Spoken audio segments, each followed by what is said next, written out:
నమస్తే, welcome to Telugu రాజ్యం. ఇవాళ మనతో ప్రముఖ cine and political critic Dasari Vignan గారు ఉన్నారు. సార్తో మాట్లాడదాం. సార్ నమస్తే.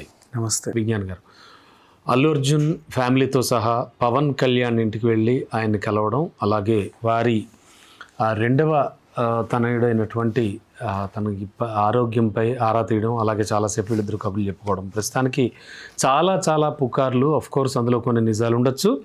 ఇవి షికార్లు చేస్తున్న టైంలో వీరి కలయిక చాలా ప్రాధాన్యాన్ని సంతరించుకుందని చెప్పాలి. ఎలా చూడొచ్చు, ఎలా అర్థం చేసుకోవాలి?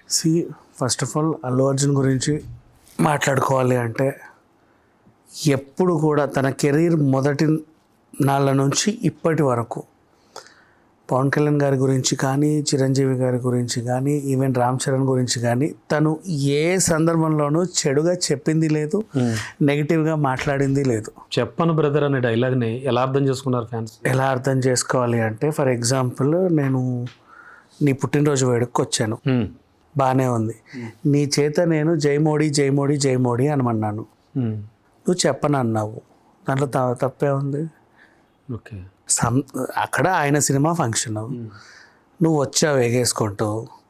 ఆయన సినిమా ఫంక్షన్లో ఆయన గురించి మాట్లాడాలా, లేకపోతే నీ ఉత్సాహం తగ్గట్టు నువ్వు ఏది పడితే అది మాట్లాడించు అంటే ఆయన మాట్లాడాలా? అంటే ఫ్యాన్స్ పట్టించుకుంటూ ఉంటారు కదా జనరల్గా హీరో. దేనికి పట్టించుకోవాలంత అవసరం ఏంటి? అండ్ ఇంకొకటి, అల్లు అర్జున్ అనే ఒక వ్యక్తి చిన్నప్పటి నుంచి చిరంజీవి గారిని చూసి ఎదిగాడు, చిరంజీవి గారిని చూసి అన్నీ నేర్చుకున్నాడు. నేను నిన్ను అభిమానిస్తున్నంత మాత్రాన పదే ఆ పేరు అనక్కర్లేదు. మీ మీద నాకు అభిమానం ఉన్నంత మాత్రాన అదే అభిమానం నా పెద్ద కొడుకు మీద నువ్వు చూపించాలి, చిన్న కొడుకు మీద నువ్వు చూపించాలి, మా ఆవిడ మీద నువ్వు చూపించాలి, నా తమ్ముడి మీద నువ్వు చూపించాలి అని డిమాండ్ చేయడం తప్పు. నాకు స్వతహాగా రావాలి. నేను నిన్ను చూసి నేర్చుకున్నానే తప్ప నీ కొడుకుని చూసి ఏది నేర్చుకోలేదు, మీ తమ్ముడిని చూసి ఏ విషయంలోనూ ఇన్స్పైర్ అవ్వలేదు, మీ అన్నయ్యని చూసి నేనేమనుకోలేదు, మీ ఆవిడని చూసి ఎప్పుడు ఆరాధించలేదు. I didn't do anything. Okay, మిమ్మల్ని చూసి నేను ఒక ఇన్స్పిరేషన్గా తీసుకున్నాను. ఆ నలుగురిలోనూ ఒక వ్యక్తి చాలా పాపులర్ అయి ఉండి చాలా స్టార్ అయినప్పుడు ఇప్పుడు వేరే ఫ్యామిలీస్తో కూడా ఎగ్జాంపుల్స్ చెప్తా. సార్, ఫర్ ఎగ్జాంపుల్ రజనీకాంత్ గారికి బీభత్సమైన ఫ్యాన్ ఫాలోయింగ్ ఉంది. మీరు అదే అభిమానాన్ని ధనుష్ మీద చూపించాలి, సౌందర్య మీద చూపించాలి అనడం మూర్ఖత్వమా కాదా? బట్ అంటే ధనుష్ కూడా ఫేమస్ కదా, కాదా? ఫేమస్ అనే కాదు అట్లా, అంటే పవన్ కళ్యాణ్ అనుకోవచ్చు. వాట్ ఎవర్ మా, ఎవరైనా ఎటు తిరిగి మీరు ఆయన చేస్తే ఏదో చెప్పించాలని ట్రై చేస్తున్నారేమో నాకు అర్థం కావట్లేదు. కానీ I giving you lot of examples. అదేలేండి, అర్థమైంది. బట్ అంటే లాట్ ఆఫ్ ఎగ్జాంపుల్స్. నాకు రాహుల్ గారు ఫర్ ఎగ్జాంపుల్, సోనియా గాంధీ అంటే అభిమానం. అదే అభిమానాన్ని నువ్వు రాహుల్ మీద చూపించాలి, ప్రియాంక మీద చూపించాలి, లేకపోతే నా అభిమానాన్ని విరమించుకోవాలనడం ఎంతవరకు రైట్? అదేలే, బట్ స్టార్ వాల్యూ అది కూడా చూడలేదు. ఎక్కడ ఏ వాల్యూ చూడాలి? నేను చిరంజీవి గారు అంటే నాకు ఇష్టం, ఆయన చూసి డ్యాన్స్ నేర్చుకుని, ఆయన చూసి డైలాగ్ నేర్చుకున్నాను. ఆయన అభిమానులు ఆయన మీద చూపించిన ఉత్సాహమే రేపు నువ్వు అత్తమ్మ పికిల్స్ మీద కూడా చూపించాలనడం ఎంతవరకు న్యాయం? ఇప్పుడు నేను డైలాగ్ వచ్చింది, పుష్ప ప్రెస్ మీట్కి వెళ్ళి జై అత్తమ్మ పికిల్స్ అనండి అంటే నేను చెప్పను బ్రదర్ అంటే ఎంతవరకు రైట్, ఎంతవరకు రాంగ్? నువ్వు ఆయన అభిమానించినప్పుడు ఆయన అత్తమ్మ పికిల్స్ని ఎలా వ్యతిరేకిస్తావు? చెప్పనని ఎట్లా అంటావు? తిననని ఎలా అంటావు? నీది మూర్ఖత్వం, నువ్వు అది అసలు నీకు అభిమానమే లేదు అనడం ఎంతవరకు రైట్? అర్థమైందా? ఓకే, తన ఫంక్షన్ కాబట్టి తన సినిమా గురించి మాట్లాడడం, తన విషయాలు నేను చిరంజీవి గారిని మాత్రమే అభిమానిని, ఆయన మీద నాకు అభిమానం ఉంది. అదే అభిమానాన్ని నువ్వు అన్నిటి మీద చూపించమంటే నాకు రావాలి కదా. నువ్వు బలవంతంగా చెప్పి చచ్చినా నేను అదే అన్నాను, నాకు ఉండాలి, నాకు రావాలి. అవును, నాకు వచ్చినప్పుడు నేను చెప్తాను, ఎందుకంటే నేను చిన్నప్పటి నుంచి ఈయనని చూసా. సో ఇప్పుడు వీళ్ళ కలయిక ఎలా అనుకోవచ్చు అంటే ఫ్యామిలీ ఆ రకంగా ఉన్నప్పుడు ఎప్పుడు కూడా ఆయన నెగిటివ్గా ఎప్పుడు మాట్లాడలేదు, ఎవరి గురించి చెడ్డగా చెప్పలేదు. అవతల వాళ్ళు ఆయన నెగిటివ్గా అన్నా కూడా సమన్వయం పాటించాడే తప్పితే కబుక్కున నోరు కూడా జారలేదు. అతన్ని అన్నవాళ్ళు చాలామంది కూడా ఉన్నారు, ఎన్నెన్నెన్నో అన్నారు. మనోడు కాదు పగోడు అన్నారు, ఫ్యామిలీలోనే అన్ఫాలోలు చేశారు. అందరికీ చెప్పేలాగా మేము వీని వెలివేస్తున్నాం అన్నట్టుగా అన్ఫాలోలు చేసి మరీ చెప్పారు. ఆయనతో ఉన్న ఫోటోలు డిలీట్ చేయడం, ఇట్లా పిచ్చి అన్నీ చేశారు ఫ్యామిలీ మెంబర్స్. తను ఎప్పుడు చేయలా, ఎందుకంటే చేయడానికి తను ఎప్పుడు ఫాలో అవ్వలా. అల్లు అర్జున్ ఫాలో అయ్యేది ఒకే ఒక అకౌంట్, వాళ్ళ ఆవిడది, అంతే. నేను ఎవడు ఫాలో అవ్వమన్నాడు, నేను ఎవడు అన్ఫాలో అవ్వమన్నాడు? ఎస్ అంతేనా? నువ్వు ఫాలో అయినంత మాత్రాన పెద్ద ఒరిగిందేం లేదు, ఒక ఫాలోవర్ పెరిగాడు. నువ్వు అన్ఫాలో చేసినంత మాత్రాన ఒరిగిందేం లేదు, ఒక ఫాలోవర్ తగ్గాడు. అంతే. అల్లు అర్జున్ కొరిగిందేంటి? ఏకల పేకక్కర్లేదు తింటారు. అండ్ నెక్స్ట్ ఇప్పుడు వాళ్ళ కుటుంబ సభ్యుల్లో ఒక పిల్లోడికి పాపం యాక్సిడెంటల్లీ ఏదో అయింది, కట్టేశారు. ఇంత పిల్లోడు పాపం ఎలా భరించాడో. అంటే అక్కడ ఇంకో అబ్బాయికి ఇంకా పెద్ద ప్రమాదం జరిగిందట. అక్కడ చిన్నపిల్లలు అప్పుడప్పుడు కాలేజ్ స్కూల్ పెచ్చులు ఊడడాలు ఏదో జరగడాలు లాంటివి ఉంటే పిల్లలకి ఏదైనా చిన్న ప్రమాదం జరిగితే మనం తలదిల్లిపోతూ ఉంటాం.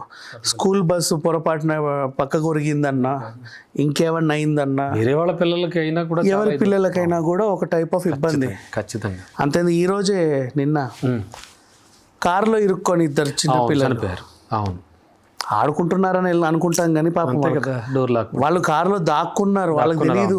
అవును. కాసేపైతే మేము చచ్చిపోతాం. గతంలో కూడా ఒకటి జరిగాయండి అట్లా వాళ్ళని చూసి ఇప్పుడు ఈ పిల్లలను చూస్తే మనందరం ఫీల్ అవ్వట్లా? ఎందుకు ఫీల్ అవ్వట్లే?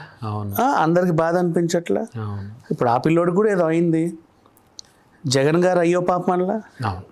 రోజా గారు అయ్యో పాపమనలా, అందరూ బాగా. నీ మీద నాకేదో పగ ఉంటే, రాజకీయంగా నీ మీద నాకు విరుద్ధం ఉంటే, మనిషిగా నీకు నేనేం చేశానో నాకు నువ్వేం చేసావు, మన ఇద్దరికి ఏమున్నాయి? అయ్యో నీ ఇంట్లో ఏదో చిన్న విషాదం జరిగింది, మేమందరం కూడా బాధపడుతున్నాం. నీ పిల్లోడికి జరిగిన విషయం ఎవరికి జరగకూడదు. అట్లా వేరే వేరే వాళ్ళే అయ్యో పాపం అన్నప్పుడు అదే కుటుంబానికి చెందిన వ్యక్తి అల్లు అర్జున్. ఎంత కాదనుకున్నా వాళ్ళ మధ్య ఒక బంధం ఉంది. అప్పుడు అరే మన ఇంట్లో పిల్లోడికి ఏదో అయిందంట అంటే వెళ్ళాడు, ఏంటో కనుక్కున్నాడు, అయ్యో ఇలా జరిగిందా అలా జరిగిందా అనుకున్నాడు. అంతవరకు ఓకే. ఇప్పుడు దీన్ని కూడా గుడ్డు మీద ఈకలు బీకే వాళ్ళు ఉంటారు కదా, ఆ తొక్కలే వచ్చాడు పెద్ద, అక్కడికి ఎందుకు వెళ్ళలేదు? వీళ్ళందరూ పరుగున ఫ్లైట్లు వేసుకొని పోలా, నీకు లేదా? ఎందుకు వెళ్ళాలా? నువ్వు ఫ్యామిలీ మెంబరే కదా, ఇప్పుడు ఎందుకు? ఇలా అనేవాళ్ళు కూడా ఉంటారు. సో అనేవాళ్ళ గురించి నేను ఎప్పుడూ మాట్లాడను, ఎందుకంటే వాడి డ్యూటీ అనడమే కాబట్టి అనుకోని, వాడి పని అదే కదా. వాడు అనుకోకపోతే వాడు చచ్చిపోతాడు మళ్ళీ. ఫీలింగ్స్ అనుకునే ఉండని, వాడు నష్టమేం లేదు. సో ఇక్కడ ఏంటంటే జరిగేవి జరుగుతుంటాయి. ఎవరికి వీడు అనుకున్నంత మాత్రాన వాళ్ళకి వైరం ఉన్నట్టు కాదు, వీడు అనుకున్నంత మాత్రాన వాళ్ళు విడిపోవాలని లేదు, వీడు అనుకున్నంత మాత్రాన వాళ్ళకి ఇంకేదో అవ్వాలని లేదు, వీడు అనుకున్నంత మాత్రాన వాళ్ళు మళ్ళీ కలవాలని లేదు. వీడు అనుకుంటాడు ఒకటైతే ఉంటుంది. ఫ్యామిలీ మెంబర్ వాళ్ళ కుటుంబంలో ఇది వాళ్ళ వ్యక్తిగత అంశం. వాళ్ళ ఇంట్లో ఏదో జరిగింది, పలకరించుకుంటే పలకరించుకుంటారు, లేకపోతే రారు. అది వాళ్ళ కుటుంబ సమస్య కదా. దాని గురించి అంత అందరూ తెగ చర్చలు పెట్టుకోవాల్సింది లేదు. ఆ సెలబ్రిటీలు కదా ఆ మాత్రం మాట్లాడుకోవద్దా అంటారు. ఆ సెలబ్రిటీలు అయితే నువ్వు మనం ఇప్పుడు వాళ్ళకి ఉంటుంది ఫ్యామిలీ. నో యార్, మన ఇద్దరం కూర్చొని మాట్లాడుకోవడానికి వాడు సెలబ్రిటీ అవ్వలా? అవును, వాడు అంతే కదా. వాళ్ళ వృత్తిలో వాళ్ళు సంపాదించుకోవడానికి వాళ్ళు సెలబ్రిటీలు అయ్యారు. అర్థమైందండి. అయితే ఫైనల్గా ఒక్క మాట ఈ విషయంపై, జనరల్ టాకే, పబ్లిక్ టాకే, ఏం జరిగినా ఎంత అనుకున్నా కూడా వాళ్ళు ఫ్యామిలీ మెంబర్స్ అవుతూ ఉంటుంది. అంటే దీన్ని ఎలా తీసుకోవచ్చు? అంతేనా? ఫైనల్గా అంతే కదా, వాళ్ళందరూ ఒకటే. వాళ్ళ ఇష్టం అండి అది. ఇప్పుడు గొడవలు ఉన్నా మీ ఇంట్లో ఉండవా మా ఇంట్లో ఉండవా? వాళ్ళ మనుషులు కాదా? మరి ఇంకే వాళ్ళు ఏమన్నా గ్రహాంతరవాసులు అయితే కాదుగా. వాళ్ళంతా నార్మల్గా అందరి ఇళ్ళల్లో ఉండేవి వాళ్ళకి ఉంటాయి. సో అయితే ఫ్యాన్స్కి అయితే మెసేజ్ అయితే వెళ్ళింది, వీళ్ళంతా ఒకటే అని చెప్పి. మంచి విషయమే కదా. దాన్ని కూడా మెసేజ్ లాగా వెళ్ళాలా, ఇంకోలాగా మళ్ళీ టర్న్ అయింది. అప్పుడు ఎందుకు పోలేదు, ఆ టైంకి ఎందుకు స్పందించలేదు? సరే, మీరు చెప్పినట్టు అనేవాడు అంటూనే ఉంటాడు. Anyway, yes sir, thank you. Hello, Telugu Rajyam channel చూస్తున్నారా?